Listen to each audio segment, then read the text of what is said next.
વિસ્તાર પામેલો છે. પરીક્ષિત મહારાજ ને મનમાં સંદેહ થાય છે.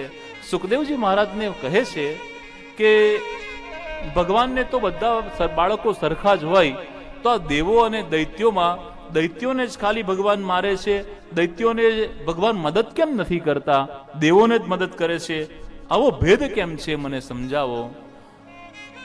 સુખદેવજી મહારાજ કહે છે કે કોઈ માને 2 દીકરા હોય, મોટા દીકરાને 3 રોટલી આપે અને નાના દીકરાને 1 રોટલી આપે. માની ભાવનામાં ભેદ છે, એકને 3 રોટલી આપીને એકને 1 જ રોટલી આપી, પણ માની ક્રિયામાં ભેદ છે, પણ માની ભાવનામાં ભેદ નથી. એકને વધારે અને એકને ઓછી એમ નથી. એની કેપેસિટી 3 રોટલીની છે તો એને 3 આપી, અને એને એકની કેપેસિટી છે તો 1 આપી. ભગવાન દરેકની ક્ષમતા પ્રમાણે બધું આપે છે. બધા બધું જ કરી શકતા નથી. વસુધૈવ કુટુંબકમ, આખું વિશ્વ આપણું કુટુંબ છે અને બધા હળી મળીને આપણે કરી શકીએ. હું એકલો કથા ન કરી શકું, એમાં આપ સર્વનું યોગદાન જરૂરી છે. શ્રોતાઓ જરૂરી છે, વિપ્રવૃંદ જરૂરી છે, કલાકાર વૃંદ જરૂરી છે, સાઉન્ડ જરૂરી છે, લાઇટ જરૂરી છે. ઉનાળો છે, ગરમીમાં આ કુલર અને પંખા જરૂરી છે. આ બધું જ ભેગું થાય ત્યારે પરફેક્ટ ચિત્ર બને. કોઈ એક વ્યક્તિ કઈ કરી શકતો નથી, બધાનો સહકાર જરૂરી છે. ધન કયું છે તો ભગવાનનું નામ એ જ મોટું ધન છે. અને તમારી પાસે જે લક્ષ્મી આવે છે એનો તમે સદુપયોગ કરો છો, એ લક્ષ્મી છે. લક્ષ્મીજીની 3 ગતિ કીધી છે, યશ, ભોગ અને વિનાશ. ભગવાને બહુ લક્ષ્મી આપી હોય તો શું કરવું? સારા કાર્યો કરવા. વાવ બનાવવી, તળાવ બનાવવું, ધર્મશાળા બનાવવી, હોસ્પિટલ બનાવવી. એનાથી શું મળશે? યશ મળશે, પ્રતિષ્ઠા મળશે. ધનની પહેલી ગતિ છે યશ, તો યશ. ધનની બીજી ગતિ છે ભોગ. સારું મકાન બનાવો, સારી ગાડી લો, સરસ એર કન્ડિશનર, મોટા કેટલા ઇંચનું ટીવી લાવો, સારા સોફા સેટ લાવો. ધન હોય, લક્ષ્મી હોય તો ભોગ ભોગવી લો. તમે યશ પણ પ્રાપ્ત નથી કરતા અને તમે ભોગ પણ નથી ભોગવતા, તો તમારી લક્ષ્મીજીનો ત્રીજી ગતિ છે વિનાશ. એનો વિનાશ થાય છે.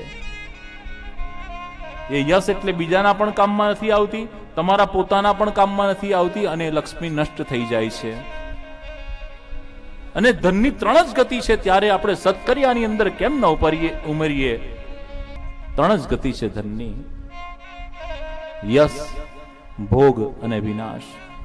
અને બધું ક્યાંય આપણા માટે નથી, બધું જ કઈ આપણું નથી, બધાનો ભાગ રહેલો છે.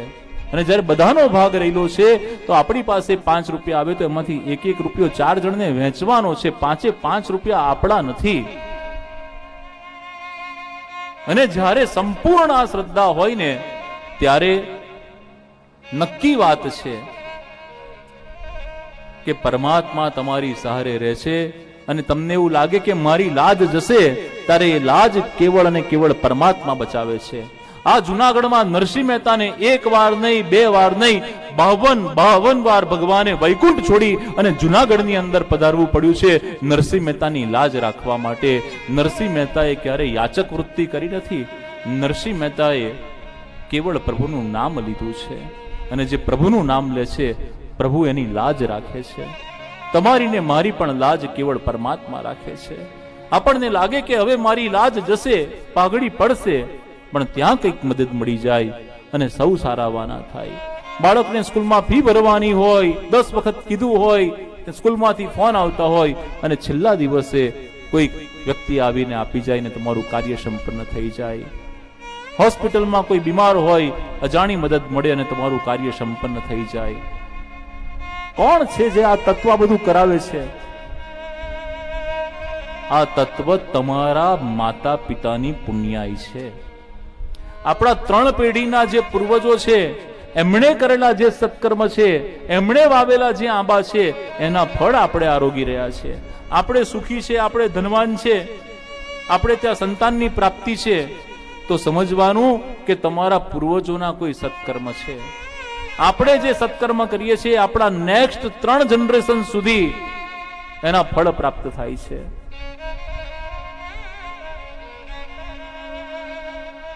પ્રભુમાં દ્રઢ ભરોસો રાખો.